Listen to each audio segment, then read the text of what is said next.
ওয়াশরুমের দরজা খোলার সঙ্গে সঙ্গে অনিলা ঝাঁকুনি খেয়ে বিছানা থেকে উঠে দাঁড়ালো। ফুলের পিছু পিছু সেও রুমে এসেছিল ঠিকই, কিন্তু কথা বলার ন্যূনতম সুযোগটুকুও পায়নি। তার আগেই ফুল কাপড় নিয়ে ওয়াশরুমে ঢুকে গেছে। ফুলের ফ্যাকাশে মুখ দেখে অনিলা আঁতকে উঠল। এই মাঝরাতে তুমি শাওয়ার নিলে ব্যান্ডেজটা ভিজিয়ে ফেলোনি তো? বলতে বলতেই অনিলা ব্যস্ত হয়ে ফুলের দিকে এগিয়ে গেল, কিন্তু ফুলের পক্ষ থেকে কোনো সাড়া মিলল না। সে নির্বিকার। তার শরীর থরথর করে কাঁপছে দেখে অনিলা বিচলিত হয়ে তাকে ধরে ধরে বিছানায় বসিয়ে দিল। ফুলের তপ্ত ত্বকে হাত রাখতেই সে ভড়কে উঠল। মেয়েটার গায়ে প্রচণ্ড জ্বর। এ কি, তোমায় দেখছি ফিভার হয়েছে, তুমিও শাওয়ার নিতে গেলে কেন? ফুল বিনা বাকে ক্লান্তিতে বিছানায় গা এলিয়ে দিল। অনিলা তড়িঘড়ি করে ফুলের শিওরে বসলো। দেখলো জ্বরের ঘোরে ফুলের মুখাবয়ব রক্ত জবার মতো লাল হয়ে আছে। দু চোখ রাজ্যের অবসাদ, গালচোড়া ফুলে গিয়ে অন্য আকৃতি ধারণ করেছে। অনিলা তড়িৎ গতিতে উঠে দাঁড়ালো, অতঃপর কণ্ঠে বলল। আমি অনিকে বলে এখনই ডাকতে ডাকছি। ফুল শুনল কিনা কে জানে, সে নিস্পন্দন হয়ে পড়ে রইল। অনিলা তার সম্মতির অপেক্ষা না থেকে দরজার অভিমুখে রওনা হলো। তখনই হুড়মুড়িয়ে দরজার কাছে এসে দাঁড়ালো রিদম।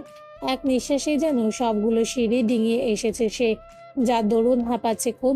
এমন বিধ্বস্ত অবস্থায় রিদমকে হঠাৎ সামনে দেখে অনিলা ধরফড়িয়ে কয়েক পা পিছিয়ে গেল। যখন বুঝতে পারলো এটা রিদম, তখন সে বুকে থুতু দিয়ে শক্ত গলায় বলল। হৃদয় বুক ভরে দম নিল, তারপর বলল। ভোকাবুলার থেকে ইনফরমেশন কালেক্ট করতে এসেছি। অনুমতি ছাড়া ঢুকে গেলে ঝামেলায় পড়ে যাব। এক কাজ করো, ওকে একটু এখানে আসতে বলো। অনিলা ভ্রু তুলেই জিজ্ঞেস করল। কিসের ইনফরমেশন? হৃদম দু হাত মেলে দরজার দুদিকের ফ্রেম ধরেছিল। এহেন প্রশ্নে তার হাতের মুষ্টি দৃঢ় হলো। এসব প্রশ্নের উত্তর দেওয়ার মতো সময় বা মানসিকতা কোনোটাই এখন তার নেই। সে উন্মুখ হয়ে বলল। ওকে ডেকে আনো। ওকে যখন জিজ্ঞেস করবো তখনই জানতে পারবে। ও এখানে এসে দাঁড়ানোর মতো কন্ডিশনে নেই, জ্বরে প্রায় সেন্সলেস হয়ে পড়েছে। হৃদমের ধৈর্যের বাঁধ ভেঙে গেল। অস্থিরতায় দরজার কপাটে একটা জোরালো ঘুষি মেরে বসল সে। সেই শব্দে অনিলা কেঁপে উঠল। ঠিক তখনই হট্টগোল শুনে বাকিরা কৌতূহলী হয়ে হৃদমের পেছনে এসে ভিড় করলো। সোহম অবাক হয়ে প্রশ্ন করল। কি হয়েছে তোর? হঠাৎ এমন ওয়েট বিহেভ করছিস কেন? সোহমের প্রশ্নে হৃদম ঘাড় বাঁকিয়ে সবার দিকে একবার তাকালো। সবাই উপস্থিত থাকলেও সেখানে উদ্যান আর মেলো অনুপস্থিত। তে কথাই। হৃদম দাঁতে দাঁত চেপে জানতে চাইলো। লোহান শান্ত স্বরে বলল। ফ্রেশ হতে গেছে। রক্তাক্ত শার্ট পরে আর কতক্ষণ থাকবে? ঝামেলা যেন শেষই হচ্ছে না। ভেবেছিলাম তোকে ছাড়িয়ে এনে একটু রেস্ট নিতে পারবো, কিন্তু তোর আচরণ দেখে তাও পারবো কিনা সন্দেহ হচ্ছে। হৃদম তার কথা কানেই তুলল না। সবাইকে পাশ কাটিয়ে উদ্যানের রুমের দরজায় নক করলো, কিন্তু ভেতর থেকে কোনো সাড়া এলো না। উদ্যান হয়তো শাওয়ার নিতে ঢুকেছে, এখনই বের হওয়ার সম্ভাবনা কম। অনিলা কিছুক্ষণ কিং কর্তব্য বিমূঢ় হয়ে দাঁড়িয়ে থেকে অনির কাছে গেল। তার শার্টের হাতা টেনে ধরে নিচু গলায় বলল। ফুল খুব অসুস্থ অনি, প্লিজ আগে ওর জন্য ডক্টর দেখো। অনি এক পলক অনিলার উৎকণ্ঠিত মুখের দিকে তাকিয়ে পকেট থেকে ফোন বের করলো। তখনই হৃদম উদ্ভ্রান্তের মতো অনিলার দিকে আরো এক পা এগিয়ে এসে রুদ্ধস্বরে বলল। তেউর কাছ থেকে পারমিশন নিতে গেলে অনেক সময় নষ্ট হয়ে যাবে। তুমি গিয়ে বকাফুলকে বলো, ও যেই মেয়েটার কথা তেকে বলেছে, আমি সেই মেয়েটার বিষয়ে ওর সাথে কথা বলতে চাই। আমাকে ঢোকার পারমিশন দিতে। হৃদমের সংকীর্ণতা দেখে অনিলা শুকনো ঢোক গিলল। বুঝতে পারলো হৃদম খুব সিরিয়াস। বয়ে চলা প্রতিটা সেকেন্ডই তার কাছে খুব মূল্যবান। তাই সে আর পাল্টা প্রশ্ন না করে দ্রুত পায়ে রুমে ঢুকে গেল। ফুল তখন অবিন্যস্ত ভঙ্গিমায় বিছানায় লুটিয়েছিল। হট শাওয়ার নিলেও ব্যান্ডেজ ভেজায়নি সে। শুধু শরীরে লেগে থাকা ধুলো বালি ক্লিন করার পর পোশাক চেঞ্জ করে নিয়েছে। নাক কান দিয়ে যেন আগুনের হলকা বের হচ্ছে তার। পুরো শরীর জ্বালাপোড়া করছে, তবুও অভিমানী ফুল দাঁতে দাঁত চেপেই সব সহ্য করে নিচ্ছে। যেই লোক বিপদগ্রস্ত মানুষের সাহায্য করার বদলে বিদ্রূপ করে, সেই লোকটার কাছে সে নিজের অসুস্থতার কথা বলতেও চায় না। ফুল শুনছো আমার কথা? তুমি কি তেকে কোনো মেয়ের কথা বলেছিলে? অনিলার জিজ্ঞাসায় ফুল আদো বোঝা চোখে তাকালো। তার চোখের মনে দুটো জ্বরের তোপে ঘোলাটে দেখাচ্ছে। শরীরের অশান্তিতে সে স্থির থাকতে পারছে না, তবুও ঠোঁট নাড়ালো। হ্যাঁ, বলেছিলাম তো। তুমি তাকে বলে দিও, সে যদি মেয়েটাকে সাহায্য না করে তাহলে যেন আমার চোখের সামনেও না আসে। ফুলের কথাগুলো মারাত্মকভাবে জড়িয়ে গেল। কিছুই বোধগম্য হলো না অনিলার। আমি তোমার কথা বুঝতে পারলাম না। রিদম বুঝি সেই মেয়েটার ব্যাপারে তোমার সঙ্গে আলাপ করতে চায়। তাকে কি ভেতরে আসতে বলবো? কথাটা কর্ণগোচর হতেই ফুল উঠে বসতে চাইল। অনিলা তার দেহভঙ্গি অনুমান করে তাকে উঠিয়ে বসালো। ফুল এবার নিজেকে নিজে ধাতস্থ করে বলল। হ্যাঁ, আসতে বলো তাকে। অনিলা ফুলকে হেডবোর্ডের সাথে হেলান দিয়ে বসিয়ে রেখে রিদমকে নিয়ে এলো। রুমে ঢুকেই ফুলের রক্তাভ চেহারা আর অবসন্ন দেহভঙ্গি দেখে রিদম পেছন ফিরে দরজায় দাঁড়িয়ে থাকা অনিকে বলল। অনি, ওর জন্য ডাক্তার ডাক। তারপর ফুলের সামনে গিয়ে দাঁড়ালো সে, ব্যস্ত হয়ে বলল। তুমি কি উর্মিকে দেখেছো সেখানে? সত্যি দেখেছো? ফুল বহু কষ্টে চোখের পাতা মেলল। তার ঠোঁট দুটো ফ্যাকাশে হয়ে কাঁপছে। সে টেনে টেনে বলল। আমি নাম জানি না তার, কিন্তু সেই মেয়েটাই আমাকে জঙ্গল থেকে উদ্ধার করেছিল। রিদম পুরোপুরি নিশ্চিত হলো। হ্যাঁ, তোমাকে যে সাহায্য করেছিল তার নামই উর্বি। মেয়েটাকে তুমি কোথায় দেখেছিলে? সেই প্রাসাদের নিচে গুপ্ত কুঠুরি আছে। জায়গাটা অনেক ভয়ঙ্কর আর স্যাঁতসেঁতে। আপনারা আপনারা দয়া করে তাকে উদ্ধার করে আনুন। ফুলের কথাগুলো বারবার আটকে যাচ্ছিল, তবুও কোনো মতে রিদম কথাগুলো আয়ত্তে নিয়ে বলল। হ্যাঁ, ওকে যে কোনো উপায়ে খুঁজে বের করে আনবো আমি, তুমি চিন্তা করো না। কথাটা শুনে ফুল স্বস্তি পেল। অবশেষে কেউ একজন তার কথায় গুরুত্ব দিয়েছে। সে খাটের বাইরে পা রাখতে চাইল, বিড়বিড়িয়ে বলল। আমিও যাব তাকে সাহায্য করতে। তাকে কথা দিয়েছিলাম, বের করে আনবো তাকে আমি। রিদমের চোখের পাতা কাঁপলো, গলার কাছে নিঃশ্বাস আটকে এলো। সে হাত বাড়িয়ে ফুলকে বাধা দিতে গিয়েও থমকে গেল। তুমি এই অবস্থায় যেতে পারবে না। ফুল শুনল না। খাটের বাইরে পা রাখা মাত্রই উদ্যানের আগমন ঘটল। তার উপস্থিতিতে রুমের বাতাস যেন এক লহমায় ভারী হয়ে উঠল। সে দরজায় দাঁড়িয়ে রিদমকে লক্ষ্য করে গম্ভীর কণ্ঠে প্রশ্ন করল। What are you doing here? Rhythm চমকে তাকালো সেদিকে। রুম থেকে বেরিয়ে যেতে চাইলে উদ্যান তীক্ষ্ণ কণ্ঠে বলল। আমার প্রশ্নের উত্তর না দিয়ে চলে যাচ্ছিস? রিদম মুখ তুলে তাকালো। শাওয়ার নেওয়ার ফলে উদ্যানের চোখ লাল দেখাচ্ছে। ঘাড় ছুঁই ছুঁই ভেজা চুলগুলো এলোমেলো হয়ে লেপ্টে আছে কপালের উপরিভাগে। রিদম সংক্ষেপে বলল। আমি উর্বির ব্যাপারে জানতে এসেছিলাম। উদ্যান পরনে ধূসর রঙের শার্টের হাতা গোটাতে গোটাতে উচ্চারণ করলো। পারমিশন? রিদম ভয় পেল না। আজ যেন তার ভয়, ডর, চিন্তা, চেতনায় সব হাওয়ায় মিলিয়ে গেছে। সে অবিচল কণ্ঠে বলল। পারমিশন ছাড়া ঢুকিনি দেহ। তোর বইয়ের থেকে পারমিশন নিয়ে ঢুকেছি। উদ্যান এক ঝটকায় রিদমের টি শার্টের বুকের অংশ খামচে ধরল। তার চোয়ালের হাড় শক্ত হয়ে উঠল। দাঁতে দাঁত পিষে বলল। তোর কি মনে হচ্ছে না তুই মেয়েটাকে নিয়ে একটু বেশি মাথা ঘামাচ্ছিস? উর্বির প্রসঙ্গ আসতেই রিদম বিচার ভুলে গেল। সে সম্পূর্ণ বেখেয়ালে উদ্যানকে ধাক্কা মেরে দিয়ে চেঁচিয়ে বলল। আমি মাথা ঘামাচ্ছি তাতে তোর কি? তুই নাক গলাচ্ছিস কেন? ওর কিছু হয়ে গেলেও তো তোর কিছু যাবে আসবে না। তুই তো ওর উপর রেগে আসিস কারণ ও তোর টেরিটরিতে অভিযান চালানোর দুঃসাহস দেখিয়েছিল। শুধু তাই নয়, তোর বউকে তোর সৎ ভাইয়ের হাতেও তুলে দিয়েছিল। রেগে থাকাটাই স্বাভাবিক, কিন্তু আমি রেগে নিতে একটুও না, বরং খুব কষ্ট হচ্ছে আমার। কলেজাটা পুরো খাক হয়ে যাচ্ছে। ইচ্ছে করছে সব জ্বালিয়ে পুড়ে ছাড়খাড় করে দিই। রিদমের এই তীব্র আর্তনাদ শুনে বাকিরা হন্তদন্ত হয়ে রুমে ঢুকে পড়ল। উদ্যান কোনো পাল্টা আঘাত করল না, বরং শান্ত কিন্তু ভয়ঙ্কর চোখে রিদমের দিকে তাকিয়ে রইল। ঘরের গুমোট পরিবেশ দেখে সোহম আর অনি দ্রুত রিদমকে চাপটে ধরল এবং এক প্রকার টেনে হিঁচড়ে ঘর থেকে বের করে নিয়ে গেল। লুহান দরজায় স্থির হয়ে দাঁড়িয়েছিল, অপেক্ষায় ছিল যে কখন উদ্যান তাকে লাঠি আনার হুকুম দেবে। কিন্তু আজকের সমীকরণটা ঠিক মিলল না। উদ্যান খুব ধীর ভঙ্গিতে খাটের ওপর বসে পড়ল। তার দৃষ্টি মেঝের দিকে নিবদ্ধ। একদম নিষ্পৃহ কণ্ঠে সে বলল। তুই আমার পারমিশন ছাড়া ভেতরে ঢুকে গেছিস লোহান? লোহান মাথা নিচু করে উল্টো ঘুরে বেরিয়ে যেতে নিল, কিন্তু যাওয়ার সময় তার কানে এলো উদ্যানের শীতল কণ্ঠস্বর। রুট যেখানে যেতে চাইছে সেখানে যেতে দে ওকে। দরকার হলে তোরও সঙ্গে যা। জাস্ট মেক শিওর ফিরে এসে যেন আমার মুখোমুখি না হয়। লুহান নিঃশব্দে মাথা নেড়ে বেরিয়ে গেল। তার পিছু পিছু অনিলাও ধীর পায়ে রুম ছাড়ল। ফুল এতক্ষণ হেডবোর্ড আঁকড়ে ধরে দাঁড়িয়েছিল। তার শরীর কাঁপছিল, চোখের সামনে সবকিছু ঝাপসা হয়ে আসছিল। তবুও সে একটা শব্দ উচ্চারণ করেনি। উদ্যান হাঁটুতে কুনুই রেখে একভাবেই বসে আছে। চুল থেকে পানি গড়িয়ে পড়তে পড়তে শার্টের ঘাড়ের অংশ ভিজে যাচ্ছে। ফুল কসরত করে খাটের ওপর গুছিয়ে বসল। উদ্যান আর তার মাঝে দূরত্ব অনেক। ফুল বসে আছে হেডবোর্ড ঘেঁষে, আর উদ্যান ফুটবোর্ডের নিকটে। তীব্র ব্যথায় মাথাটা চেপে ধরল ফুল। তারপর উদ্যানের দিকে না তাকিয়েই বিদ্রূপের স্বরে বিড়বিড় করলো, যাক, অন্তত রিদম স্যারের বুকে হৃৎপিণ্ড আছে। সঙ্গে সঙ্গে উদ্যান সরু চোখে তার দিকে তাকালো। কি বললি তুমি? কেঁপে উঠল ফুল। তখন গম্ভীর কণ্ঠ শুনে ভয় পাওয়াটাই স্বাভাবিক। সে আমতা আমতা করে বলল, বলতে চাইলাম সে অনেক পরোপকারী, দয়ালু। আমি যতটা ভেবেছিলাম ততটাও খারাপ নন হয়তো। এটা কি পরোপকার বলে? হ্যাঁ, অবশ্যই বলে। বিপদগামী মানুষের পাশে দাঁড়ানোই তো পরোপকার।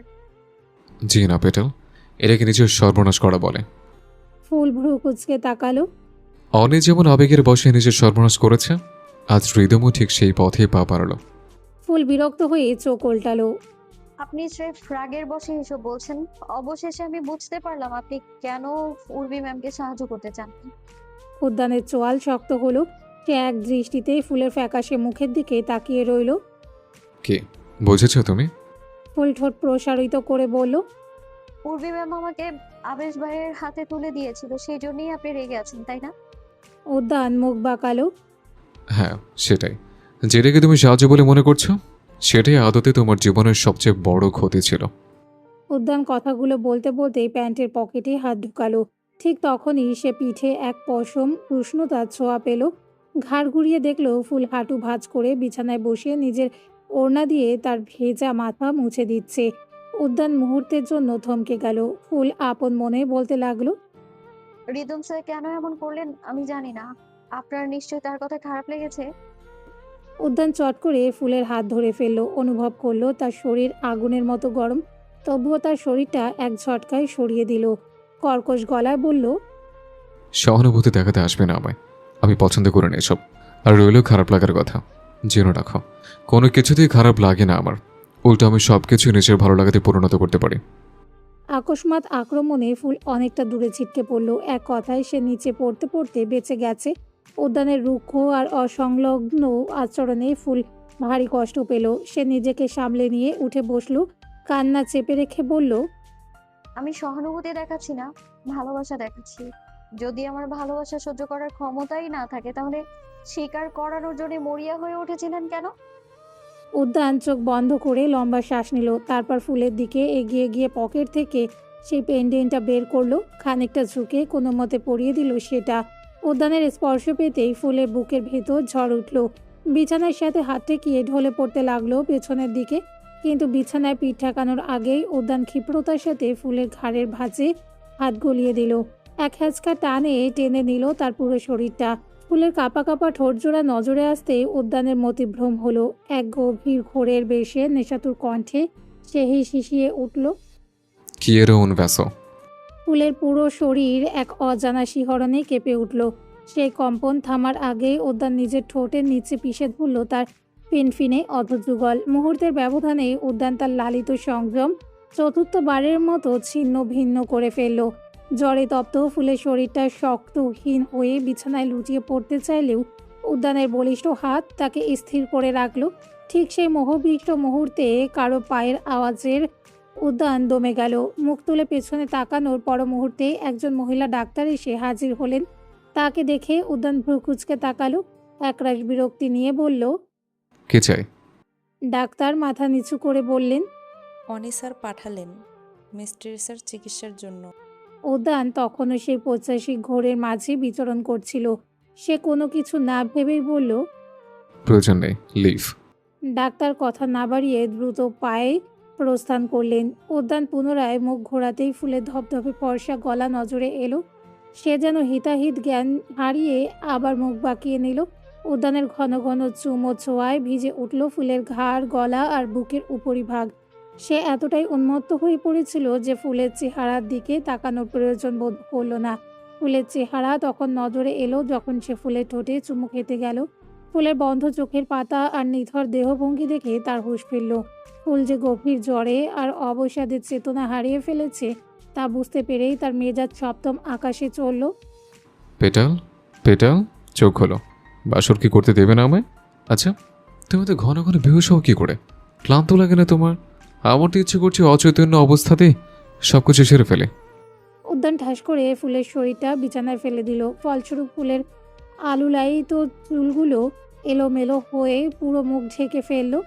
উদ্যান এবার পুরোপুরি ফুলের ওপর ঝুঁকে এলো, আঙ্গুল দিয়ে অগোছালো চুল সরিয়ে দিয়ে নেশাতুর চোখে তাকিয়ে বলল, মাই ডিয়ার ওয়াইফি, ছেড়ে ফেলবো নাকি বাসর? ভেঙে গড়িয়ে দেবো নাকি তোমার সব অহংকার? তুমি না বলেছিলে শেষ নিঃশ্বাস পর্যন্ত কলঙ্কহীন থাকবে? লাগিয়ে দেবো নাকি আমি আমার সেই গাঢ় কলঙ্ক? বলতে বলতে উদ্যান ফুলের ঠোঁট সজোরে আঁকড়ে ধরল। বেশ কিছুক্ষণ সে নিথর শরীরে নিজের অধিকার খাটিয়ে সে উঠে বসলো। কিয়ৎক্ষণ ফুলের সেই পাথরের মতো পড়ে থাকা দেহটার দিকে চেয়ে থেকে বিড়বিড় করলো, না, এভাবে মজা হবে না।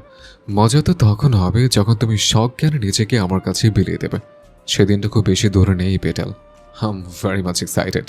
সে পকেট থেকে ফোন বের করে ডাক্তারের নম্বরে কল লাগালো। উদ্যানের আদেশ পাওয়া মাত্রই সেই ডাক্তার আবার ফিরে এলেন। অত্যন্ত সতর্কতার সাথে ফুলের চেক আপ করে তিনি বললেন, মিস টেরেসা মাথায় আঘাত পেয়েছেন, তাই এই মুহূর্তে মাথায় পানি দেওয়া বা স্পঞ্জিং করানো ঠিক হবে না। বলতে বলতেই ডাক্তার ফুলের ওড়নাটা একটু সরিয়ে দিতে চাইলেন। উদ্যান মুহূর্তেই বাজপাখির মতো গর্জে উঠল। এসব কি করছেন আপনি?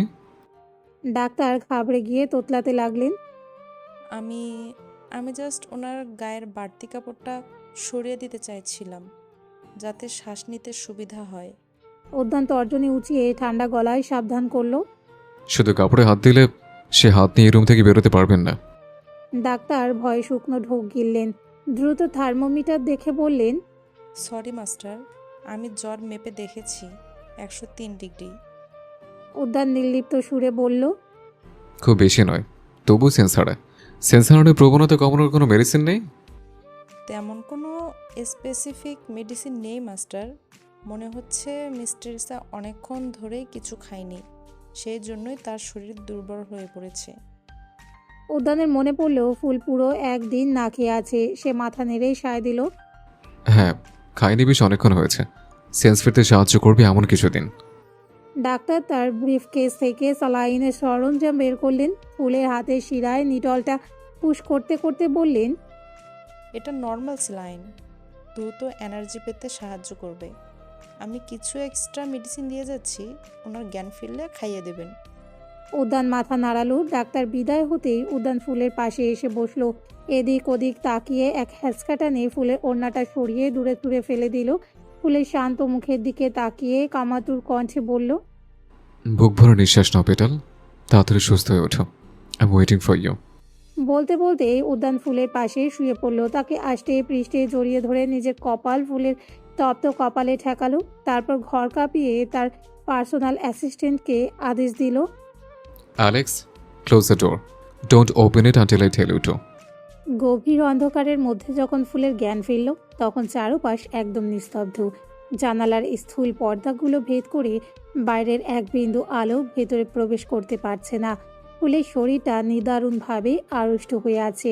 বিশেষ করে বাম পাশটা যেন কোনো পাথরের নিচে চাপা পড়ে আছে। মাথাটা এখনও যন্ত্রণায় ছিঁড়ে যাচ্ছে, তবে স্যালাইনের প্রভাব শরীরের জ্বালা পোড়াটা কিছুটা কমেছে। সে আলগোছে বাম দিকে ফেরার চেষ্টা করতেই শক্তপোক্ত কিছুর সাথে ধাক্কা খেলো। মুহূর্তের জন্য বুকটা ধক করে উঠল তার। আতঙ্কে চিৎকার করে উঠতে চাইল সে, কিন্তু পরক্ষণেই নাকে এলো সেই পরিচিত তীব্র পুরুষদীপ্ত ঘ্রাণ, যা কোনো সুগন্ধি নয়, বরং উদ্যানের নিজস্ব সত্তার ঘ্রাণ। দানবটা হয়তো গোসলের পরপরই নিজের সিগনেচার পারফিউম ব্যবহার করার ফুসরত পায়নি। ফুলের মস্তিষ্ক নিমিষেই সম্মোহনের মায়ার জালে আবদ্ধ হলো। সে অনুধাবন করলো পাশে শায়িত এই ব্যক্তি অন্য কেউ নয়, বরং স্বয়ং উদ্যান। অদ্ভুত এক ঘোরগ্রস্ততায় সে নিজের ডান হাতটি উদ্যানের প্রশস্ত বক্ষবাঞ্জরে ওপর স্থাপন করলো। আঙুলের ডগায় শার্টের মসৃণ কাপড় অনুভব হতেই অবচেতন মনেই সে শার্টের কয়েকটা বোতাম খুলে ফেললো। অতঃপর সেখানে কর্ণপাত করলো।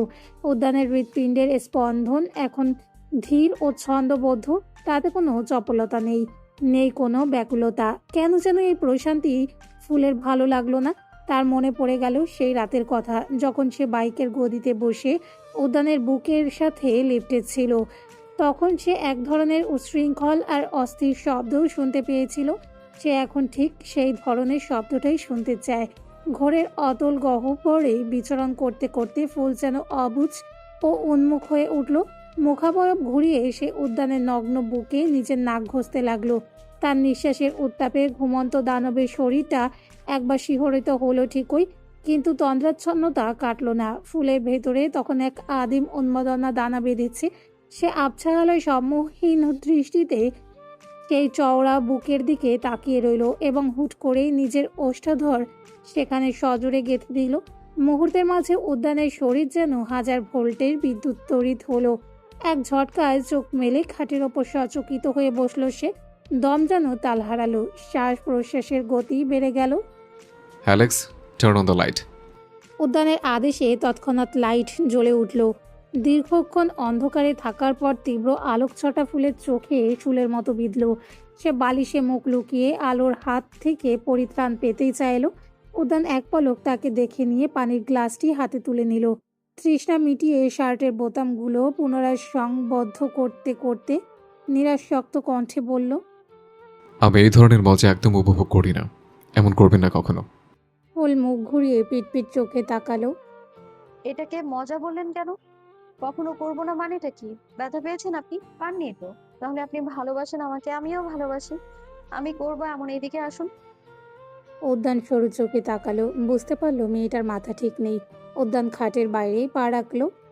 খাবার নিয়ে এলে খেয়ে নিও, টেবিলের উপর মেডিসিন রাখা আছে, অনিলাকে পাঠিয়ে দিচ্ছে। কোথায় যাচ্ছেন আপনি? থাকুন না এখানে। উদ্যান ফিরে চাইলো ফুলের দিকে। দুপুর হয়ে গেছে, ফ্রেশ হয়ে লাঞ্চ করব। যদিও অসম্পূর্ণ কাজ সম্পূর্ণ না করে যাওয়ার প্ল্যান ছিল না, কিন্তু তুমি হুঁশিয়ে নেই, শরীরের কন্ডিশন দেখে মনে হচ্ছে না সামলাতে পারবে।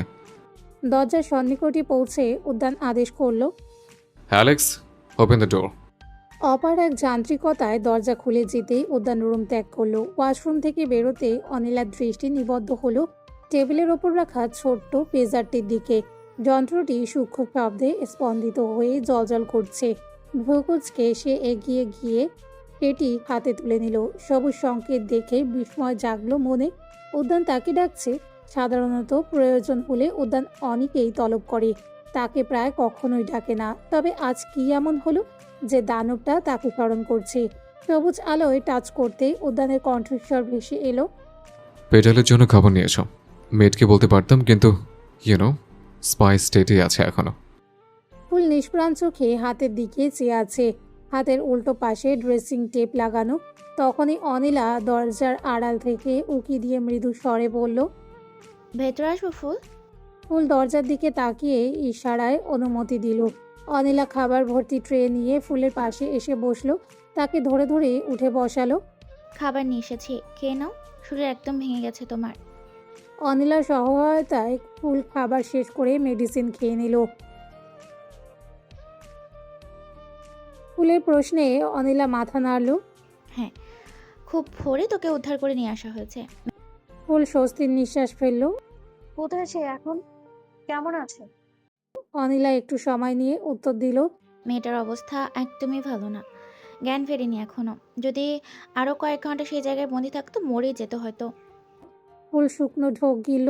সেই বিভীষিকাময় জায়গার দৃশ্য পুনরায় তার মানুষপটে ভেসে উঠল। হ্যাঁ, তাকে খাবার দেওয়া হতো না, মরে যেত সেটা নিশ্চিত। ভাগ্য ভালো যে রিহানের লোকেরা ওনাকে জীবিত ফেলে রেখে গেছে। অনিলার হঠাৎ অস্থির লাগতে শুরু করলো। সে বিড়বিড় করে বলল, শুধু নিঃশ্বাস চলছে মেয়েটার, এটাকে কি বেঁচে থাকা বলে না? তার চেয়ে মরে ফেলাই ভালো হতো। ফুলের শরীর শিউরে উঠল। জিভ দিয়ে ঠোঁট ভিজিয়ে বলল, কি বলতে চাইছো?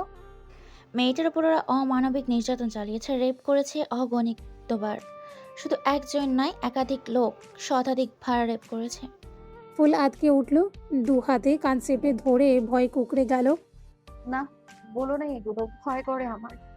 অনিলা কিছু বলতে যাবে তার আগেই ফুল জড়িয়ে ধরল তাকে। হু হু করে বুক ফাটা আর্তনাদে ভেঙে পড়ল। কেন করলো? একটা মেয়ের সাথে ওরা কেন করলো এমনটা?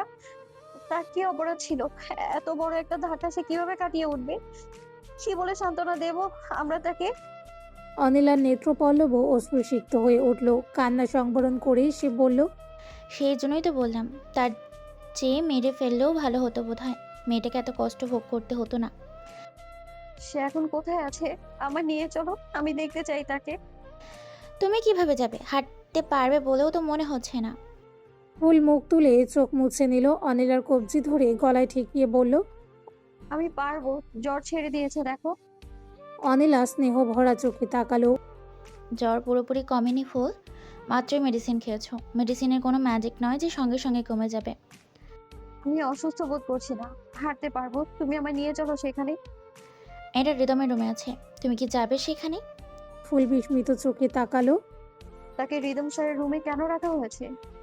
অনিলা বিরস মুখে বলল, জানি না, আমি ঠিক বুঝে উঠতে পারছি না। মেয়েটাকে ওই কোলে করে অ্যারেস্ট এনেছে, তারপর নিজের রুমে নিয়ে গেছে। মেয়েটার জামা কাপড় অনেক নোংরা ছিল ফুল, তুমি ভাবতেও পারবে না মেয়েটার অবস্থা কতটা বিভৎস ছিল।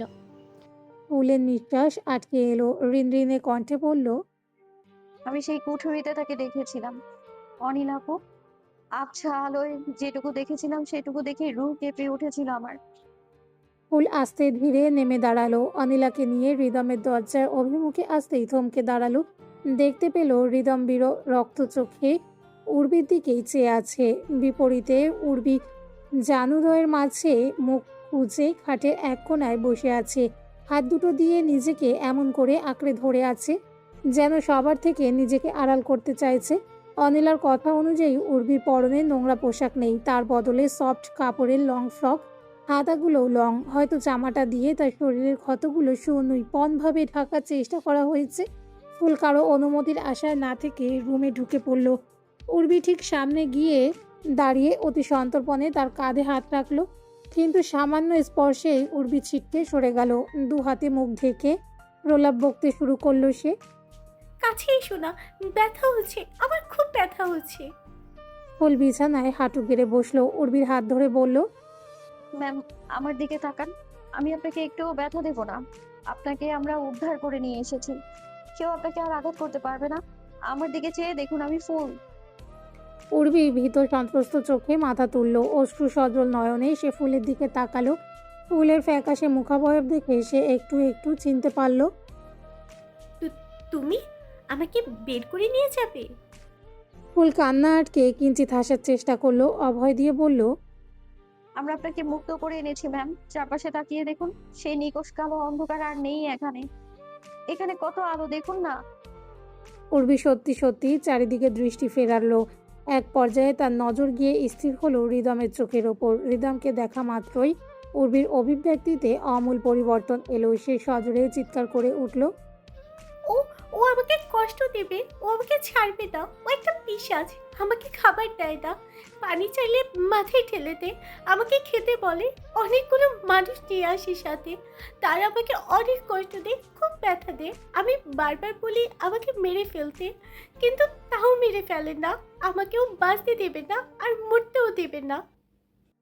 বলতে বলতেই উর্বি ত্রাসের বসে ফুলকে চাপড়ে ধরলো। আমাকে নিয়ে যাও এখান থেকে, দোহাই তোমার, আমাকে নিয়ে যাও।